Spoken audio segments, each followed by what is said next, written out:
Bonjour à toutes et à tous, aujourd'hui on se retrouve pour une nouvelle vidéo. Je suis ravie de vous retrouver, hein. Voilà, ça va devenir une habitude de toute façon.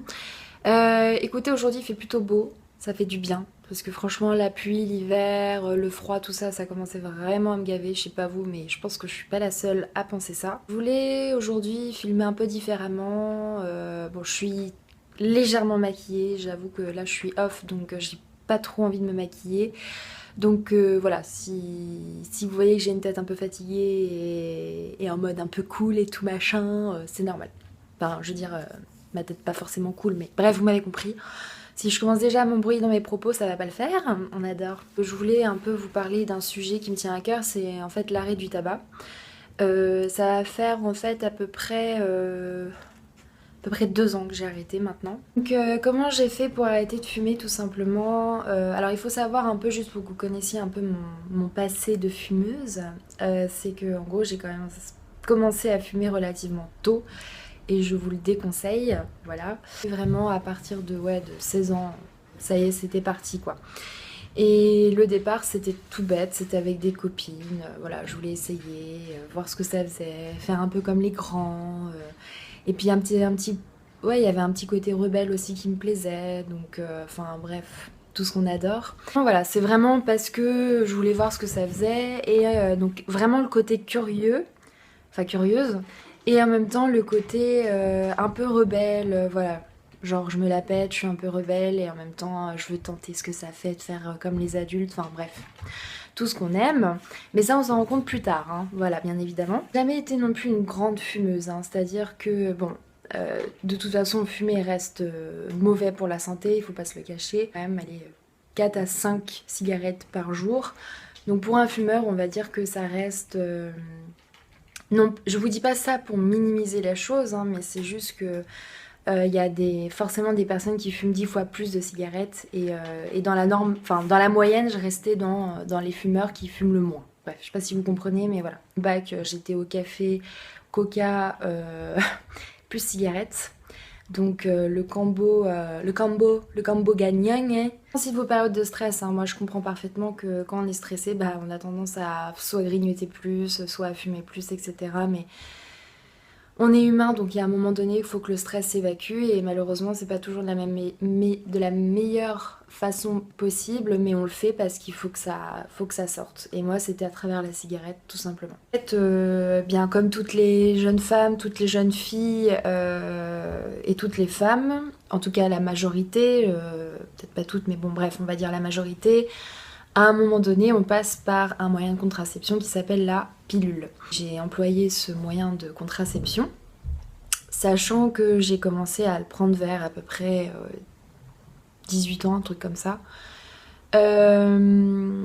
Et si vous voulez, j'ai pas été très bien conseillée. Alors on m'a juste, effectivement, on m'a prévenu des risques. On m'a dit, voilà, faut arrêter de fumer. 18 ans... Moi, on me disait quelque chose, clairement, ça passait dans une oreille, ça sortait de l'autre. Vous m'avez compris, c'est-à-dire que quand on me disait quelque chose, bon bah, soit je notais pas, mais il y avait quand même la majorité des choses que je notais pas, quoi. Hein. Clairement, on me disait d'arrêter de fumer, je la regardais, je disais oui, d'accord, et puis en fait, pas du tout. Donc j'ai continué de fumer. Au bout de 2 ans, toujours 2 ans de prise de pilule, plus de continuer à fumer, forcément, je sortais avec mes copines et mes copains, enfin bref, voilà, hein, j'avais une vie étudiante.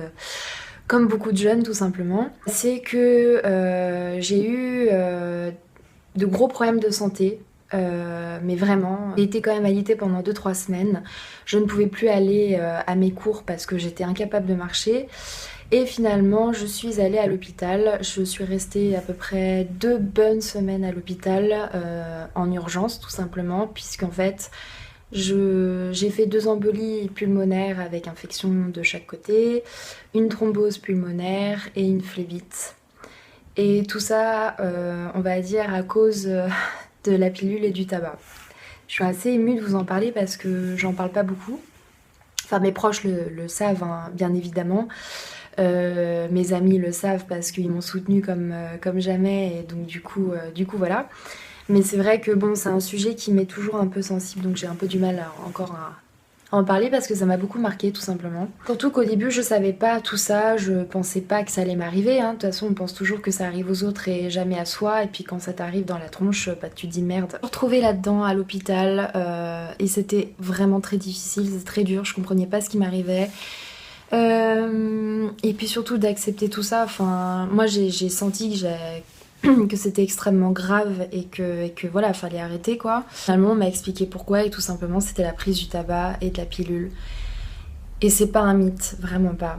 Je vous assure que c'est pas du tout un mythe, c'est quelque chose qui peut arriver, ça peut arriver à n'importe qui, il suffit un mauvais dosage, il suffit d'une mauvaise pilule, il suffit d'un mauvais dosage, il suffit de problèmes de, je sais pas, de maladies héréditaires que vos grands-mères, grands-pères, enfin, qu'on vous a transmis. Les filles, si vous passez par là, et même les mecs hein, qui me regardent et voilà, et peut-être que vos copines prennent la pilule, etc., ayez au moins une discussion avec elles, et vous les filles, franchement réfléchissez. Je suis pas, comment dire, je suis pas contre à 100% la pilule, mais c'est juste qu'il faut être extrêmement conscient des conséquences que ça peut avoir. Et franchement, je pense pas que ce soit le meilleur moyen de contraception à l'heure actuelle. Certes, on nous l'a vendu et à l'époque, ça a révolutionné beaucoup de choses. Hein. C'est grâce à ça que les femmes ont pu ne pas avoir d'enfants si elles le souhaitaient. Ça devenait une liberté alors qu'avant, on n'avait pas trop de moyens. Donc je n'enlève absolument rien et que c'est un sujet pour moi extrêmement intéressant et extrêmement... voilà, ça fait partie de l'histoire de la femme et ça, j'en suis fière, mais c'est juste que je pense que ça peut être extrêmement nocif pour la santé. Et c'est pas que du blabla quoi. Moi je l'ai vécu et je peux maintenant en parler. Parce que je sais de ce dont je parle et je sais que ça peut être très très grave et je sais qu'on peut en mourir.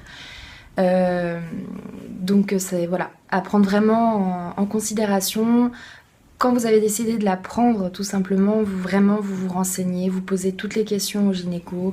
N'hésitez pas, je pense que c'est extrêmement important et que même si sur le coup on n'y pense pas, pensez-y vraiment. Si vous fumez, bah écoutez, soit vous arrêtez de fumer et je sais très bien que c'est pas toujours évident, ou alors essayez de trouver quelque chose d'autre, ou alors surtout assurez-vous que votre pilule vous convienne, s'il vous plaît, assurez-vous que votre pilule vous convienne, passez des tests, passez des trucs, demandez vraiment à votre gynéco, dites-leur que vous fumez, ne le cachez pas non plus, moi je l'ai pas caché mais voilà, je sais qu'il y a des filles qui peuvent le cacher. Très bien évidemment, c'est un problème qui existe. Je ne dis pas que ça touche toutes les femmes, sinon bien évidemment on le saurait aussi.